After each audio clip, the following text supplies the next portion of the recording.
This is an activation of the Amber Alert system. This is the Arizona Department of Public Safety. We have received important information regarding a child abducted from Idaho.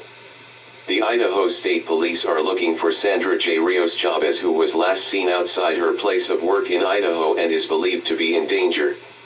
Child information. Authorities say Rios-Chavez may be in the company of Miguel R. Rodriguez-Perez, and they may be traveling in a black 2015 Audi 4D SD/2J83179. If you have any information on the whereabouts of Rios-Chavez, please contact 911 immediately.